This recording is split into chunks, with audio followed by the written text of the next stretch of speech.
Hey, what's up, everyone? I hope you're ready because I've got a ton to go over with you about this new Vampire Survivors update that just went live with all those fixes and improvements that have been rolling out as part of the 1.2. Starting off with progression and unlocks, if you've ever sunk hours into unlocking things like the Sammy Coffin adventure text or had that weird situation where Diva No 5's unlock related to Glimmer just refused to pop when you were playing with friends online, well, those should finally be resolved now. There were specific ones like the fully evolve the super missile and get the twin dragon to level 6 unlocks that weren't triggering properly.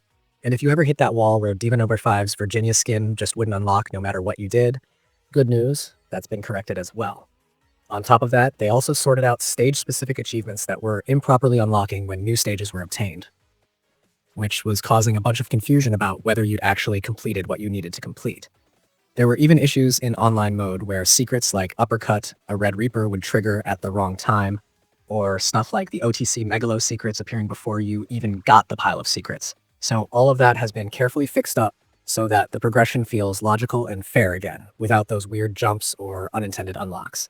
Moving over to the map and treasure problems that some folks were running into, there were situations where chests would decide to just teleport off to the north part of the map where they shouldn't be, which was not great if you were relying on those treasure spawns to progress your builds. The limits on treasure spawns have been adjusted so that chests no longer teleport into areas they shouldn't, which should help keep your runs feeling consistent and less frustrating.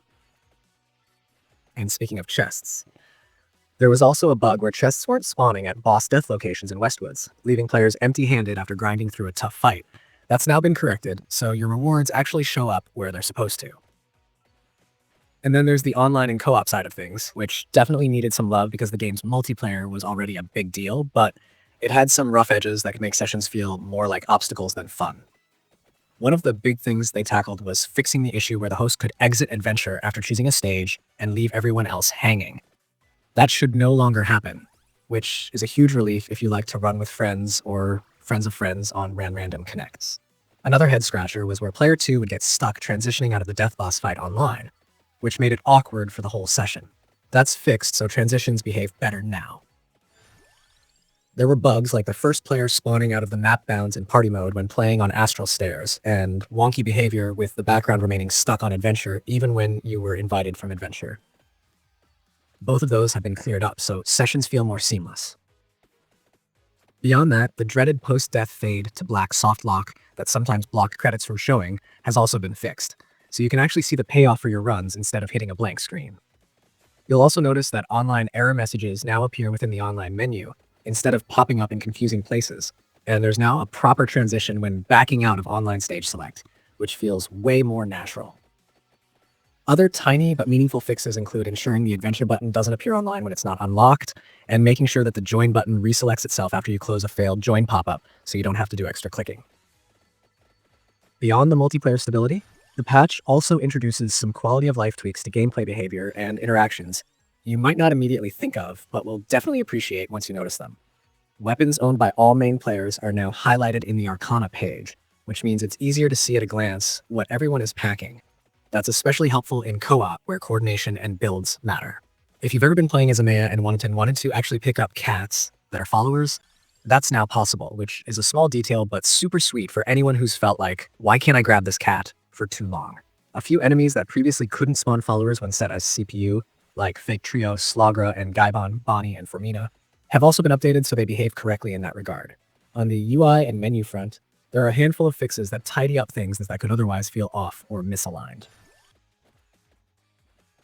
The party hat icon positioning has been corrected, and buttons on the level up page have been rearranged properly when you're playing in portrait mode so they aren't overlapping or misaligned anymore. Coop button positioning has also been adjusted, and the text for the Coop plus party mode buttons has been corrected so you don't end up wondering what button does what. Party mode, UI in general got a bit of an overhaul, and the system also behaves better when controllers are added or removed during party mode sessions, which is great if you're switching players in and out mid-game. Lastly, there were a few odds and ends that the team patched that don't fit into any one big category, but improve the overall experience just the same. They updated the credits, which is always nice to see because it shows who's been working behind the scenes, and added an option that allows players to seal the party mode relic so you can play vanilla co-op without party mode if that's how you want to roll. Attention to detail like this shows they're really thinking about player choice and flexibility, and not just slapping in fixes arbitrarily. Overall, this patch stacks up to be one of the more meaningful quality of life updates that we've seen in a while, and it really shines when you play multiple modes back to back and notice how much smoother everything feels compared with before. If you've been frustrated by any of the issues I mentioned, you'll likely feel that relief that comes from seeing so many of them addressed in one go. I'm really curious to see how you all feel when you jump back in after this update, and how it changes your day-to-day runs now that so many of these long-standing problems have finally been taken care of.